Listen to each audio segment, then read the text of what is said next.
Hi, welcome back to the channel. I'm Michelle, and if you're new here, I have an 8-year-old, a 4-year-old, and a 1-year-old. And as you can tell from the title, the question is, what did we choose for school this coming school year? Did we choose homeschool or did we choose public school? Well, we chose to do homeschool this year, and I'm really excited at the opportunity.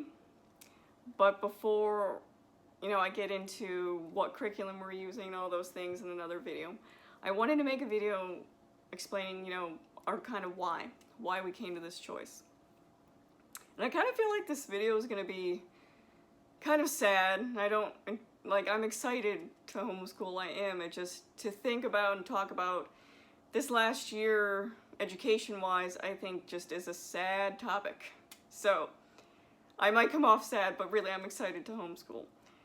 So, and again, let's talk about, I'm going to be talking about my experience, my 8-year-old's experience.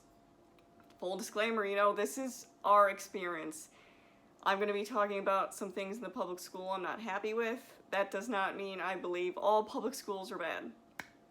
I do not believe all public school teachers are bad. I think there are pros and cons to each, and I think each family needs to weigh those pros and cons for themselves and what's best for their child.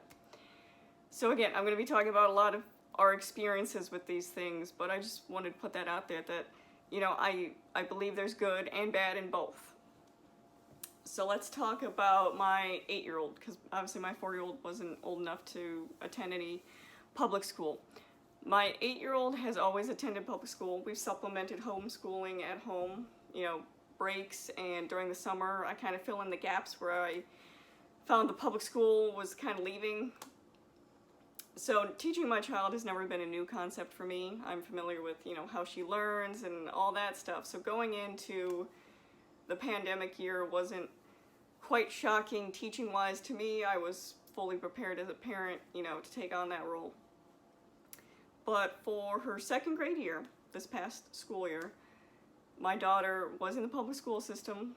The parents were given a choice of to send your child to, in-person public school, or they could learn at home, which consisted of, they got an iPad and some workbooks from the public school, and every day, Monday through Friday, they would receive live Zoom lessons. One Zoom would be in the morning for about an hour, which would be with a math teacher, and then the second Zoom would be an hour in the afternoon, which would be English Language Arts, ELA, with a separate teacher.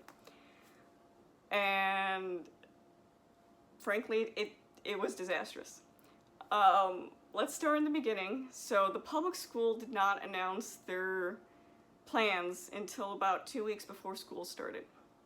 Now I understand that things were crazy back then, things are still crazy right now, and it was difficult for the superintendent, the school district, to make these choices. But 2 weeks before school started, they laid out a plan of what in-person school would look like, down to their schedule, the sanitation practices, all those things. They had absolutely no information on what at-home learning would look like. They didn't tell us, they just said they'd be getting issued an iPad and they'd have Zoom lessons. That's pretty much the only information we received as parents. So you can imagine it was a difficult choice to make. And I know I didn't want to send my daughter to in-person, because again, this was at the height of the pandemic. We have multiple people in our family with autoimmune conditions. It just wasn't worth it to us to send her into an unknown environment like that. I don't think she would have learned well. She's naturally a very, I don't want to say anxious, but she worries easily. And we didn't think that would be a good environment for her. So we decided to do the at-home public school. And again, she was issued an iPad, she was issued some workbooks, and she went on her day. So before school started, a couple days before school started, the parents were asked to set up a conference with the teachers so we could actually go over what everybody was supposed to be doing and what was expected, and the kids could understand what was expected of them. And my first red flag should have been that I didn't get a one-on-one conference with the teacher. I had to share my conference time with 4 other families, which I thought that was weird at first, but I was like, okay, pandemic, things are weird. So we get to the conference and they lay out both teachers are there, the math and the ELA, on the Zoom, and they explain, you know, what's expected, how the day's going to go, how to log in, different technology, things like that. And at the end they asked, you know, do you have any questions? And my question was, you know, is there going to be an opportunity for my daughter to interact with the teachers, to really get to know them a little better, because she is a more quiet child, and I think she will have some difficulty, you know, just answering questions because she doesn't know you very well and it's a different situation, and if she knew you a little better, she'd probably feel more comfortable. And the teacher looked at me and she said, we don't have time for that. I have 49 students. There will be no time for socialization or talking like that. We don't have the time for it. And honestly, that right there just broke my heart. One of the things that I've actually really enjoyed about the public school system is my daughter's always had these really good relationships with her teachers. And as we all know as parents, that relationship is important to facilitate your child's education. You know, they're not gonna have a good education if that relationship doesn't exist. So that really was hard to take. But I was like, okay, you know, we'll see how it goes. So we start and we get past the technology issues and everyone learning how to use everything and the frustration of that. And we get down to the instruction. And I'm covering the whole year. This isn't just the beginning. The instruction was just really poor. And I understand teachers are faced with technology they've never used before. I understand they've never been trained in these areas. I get that. I'm empathetic to that situation. But what really got me is the school system did not share that empathy. But just the way, specifically math, was really difficult for my daughter because they didn't use any type of manipulatives, any hands-on things. They literally had a workbook page that they went through with the teacher. And that was it. That was her math instruction. And it was difficult for my child to learn that way. And then it got to the point where the teacher would go over an example problem with the kids, and then they would go through the worksheet, but she'd call on random kids during the worksheet to answer the questions. You know, the Socratic method, which I understand that. But when a child got something wrong, and mind you, I can hear the entire Zoom lesson because my daughter is in the room next to me, because that's just where she had to be, that's where we had a desk, that's where she could get internet connection. She had to be there. So I heard all of her schooling. So if a child got something wrong, like added wrong or didn't understand how to do the problem, the teacher would say, that's wrong, and if you paid attention or if you were following along, you would know what you were doing. And that, as a parent, is extremely frustrating because my daughter was trying. She was trying really hard. It just wasn't working for her. The way the teacher was teaching wasn't working for her. And the teacher's automatic assumption was my daughter wasn't paying attention or she wasn't following along. That's why she didn't understand. It never crossed anybody's mind that perhaps it was the instruction that was the problem. So my daughter, you know, her self-esteem just plummeted. She would get upset and she's like, Mom, I don't know what to do. And I'm like, and I explained to her, if you don't know what to do, then you tell the teacher, I don't understand that. And I actually heard her once say that when she was called on. She's like, I'm not sure what to do. And the teacher said, well, if you're following along, you would know what to do. No. So that was an issue in itself. There was numerous times my daughter, I would walk by and she was bawling. She was bawling because she got it wrong. She didn't know she thought she was horrible at math. She thought she was failing. And the teacher would just completely ignore her being upset. I don't know if she was doing that because she didn't want to embarrass her further, if she brought it to everybody's attention, but I don't know, something about a teacher ignoring a child crying in front of them I find disturbing. So math was just a complete tank. She literally learned nothing. And here's the kicker that really got me, they would go through these instructions every day. They were not allowed to go to their break because they had a 10-minute break between somewhere in math, so they had like 45 minutes and then a break, and then they would finish the paperwork.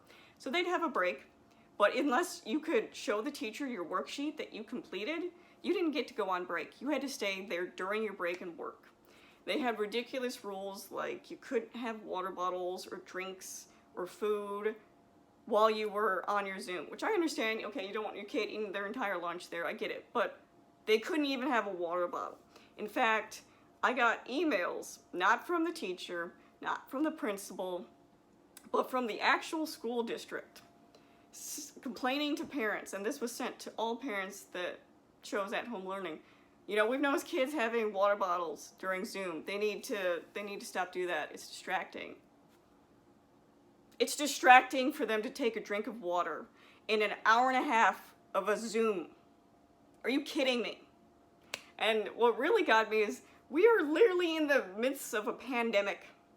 There are families who are losing loved ones. There are families who are losing jobs, stability, and their concern is whether or not my child has a water bottle in front of them. And it's not even coming from the teacher or the principal. It's coming from this person I've never met whose title was the director of curriculum, telling us as parents that, oh, we've noticed that there's some loud background noises during the Zoom calls. It's like, yeah, because we're at home. And guess what? Multiple people live in homes. So they would come at us, and I found it very threatening as a parent, honestly. Like, we're going through these difficult times, and your concern is whether or not my 1-year-old is crying in the background because he's getting ready for his nap, or my daughter's taking a drink of her water bottle. That's your concern right now. That. So we would get these emails, and towards the end of the year, we even got an email saying, you know, if the kids can't follow these rules, then they might not be able to advance to the next grade. I'm like, are you kidding me? You're threatening holding my child back over ridiculous things like this. And it's ridiculous. It's ridiculous. And back to my empathy point, you know, I had a lot of empathy for the teachers in this difficult situation, but the school district had none. None for the parents, none for the kids. And that is unforgivable. That's unforgivable to me. You know, I can understand a lot during these situations, but that to me wasn't okay. At some point, middle of the year, we had a parent-teacher conference, and actually it was just, you know, the teachers and me. I didn't have to share my conference time, and my daughter was there, and I, of course, asked my daughter beforehand, you know, what do you want to talk about, because she's quiet and she doesn't know these people. So I brought up some of the issues we were having, and they just took notes. They said nothing, and they said, okay. I'm pretty sure they had no idea who my daughter was, and that's sad. Like, towards the end of the year, I'm sure they had an idea because, of course, the at-home numbers dwindled. You know, more people went back to school and whatnot. So I think at the end of the year, there was only 10 kids in the actual Zoom class, but majority of the year, she was just, if she didn't have her name on the bottom of the iPad on the teacher's screen, she probably would have no idea who my child is. And that's not okay. And like I said, my daughter learned absolutely nothing. They give a test at the beginning of the year and the end of the year. And again, I don't put a lot of stock in these tests, but that test alone showed she learned nothing. She learned nothing. And the district's thought process was because, oh, it's just the situation. It was a different situation. The kids weren't in school. That's why they didn't learn. No, they didn't learn because the district didn't step up. You know, I'm not expecting these teachers to be superheroes. I'm not expecting them to bend over backwards and make magical things happen, but, you know, it could have been as easy as get a stack of toys from your house. We're going to use those as our manipulatives. But no, that would have been playing with toys, and that would have been distracting. The fact that the district thought the only way a child could learn is sitting in a desk with nothing but a pencil and a piece of paper shocks me. Like, we now know how brains work. We know how kids learn, and yet they are counterintuitive to what the public school system was offering. So, for example, they had to be at a desk. They couldn't be on the floor, they couldn't be on a couch, they couldn't be on a bed. They had to be at a desk to work. If they weren't, they were kicked off the Zoom. So for example, there was this one little girl in my daughter's class. Again, I overheard this. The teacher said, "Hey, I can see you're working on the floor. You need to find a desk to work at now." And she warned her again. She said, "You know, if you don't find a desk, you're gonna get kicked off the Zoom." And finally the father on the third time came on. He said, "You know what? We don't have a desk in our house. This is what we have. This is where she has to work." And the teacher's like, "Oh, sorry, yeah, that's fine." It's like, think. Maybe that 8-year-old child didn't want to tell everyone in the Zoom that she doesn't have a desk to work at. But again, it was disastrous, to say the least. My daughter it was bad for her, it was bad for me. Hearing it day after day, it was difficult. You know, my husband, to be honest, is on the fence about homeschooling. And of course I gave my daughter a say in this because I think it's important. You know, she was there this last year, her education, she should have a voice in it. And she said, "Mom, I can't do that again." And you know, it's not like at home learning would be an option again. In school learning would be this following year. Although, again, 2 weeks out from school and they still haven't told anybody what's going on.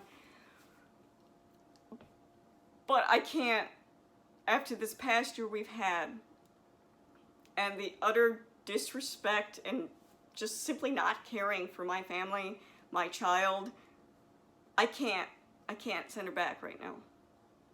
I don't know if this will change in the future. You know, after this year of homeschooling, again, I think we'll take it year by year and evaluate, you know, the pros and cons of both and see where we're at. But another issue we had was the school district really honestly didn't take the precautions seriously for the pandemic.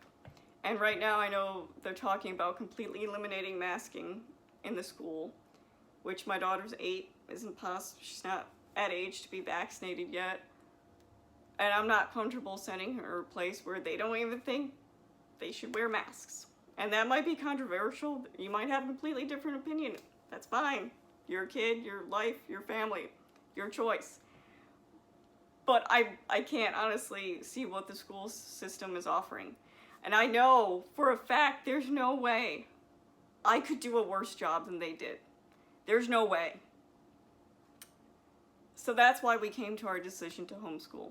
And again, I said my husband's on the fence. You know, he doesn't necessarily think it's the best choice, but he's willing to try and see how it goes. My daughter's really excited to try and see, you know, what she can learn and be in an environment where she's not belittled, where she's not felt to, you know, like she's dumb and doesn't know what she's doing. So she's excited to learn, and I'm excited to teach her. As you can see behind me, we got some new bookshelves. We have all our books up, we have all of our curriculum, and those will be my next videos, what we plan on using. But again, we're gonna push that sad year aside, and we're gonna look on to this next coming year and the exciting things that are gonna happen. So, thank you for watching.